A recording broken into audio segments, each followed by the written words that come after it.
Hello and welcome, and in this video I'm going to be unboxing this Bluetooth speaker for you. So as you can see, this is what the speaker looks like.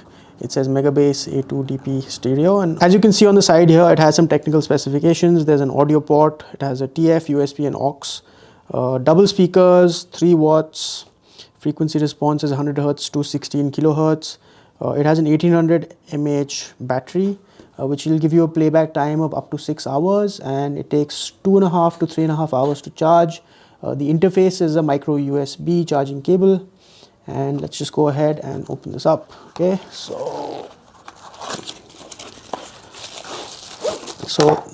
I mean, the packaging is pretty simple. It's just the speaker in a box, and you get the charging, a micro USB charging cable, and as you can see, it comes in various colors. So we have the red accent. This is the red variant of the speaker. Let me just put that there for you guys so you guys can see it.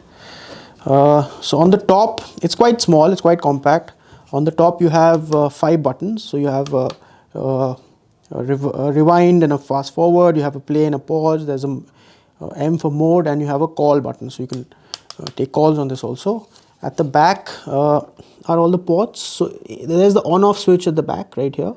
You have a USB port, you've got your TF, CF card, micro USB port, that's the charging port, your aux cable is here. This is where you can put a micro SD card. Okay, and let me just turn it on. So when you turn it on, there's a little cut, and well, there you are folks. So that was the unboxing of this Bluetooth speaker. Sorry, my bad, let me put that in the frame. So there you are, one second, the frame is all the way over the side. So there you are, that was the unboxing of this Bluetooth speaker. I hope you found this video useful. Thank you for watching. Goodbye.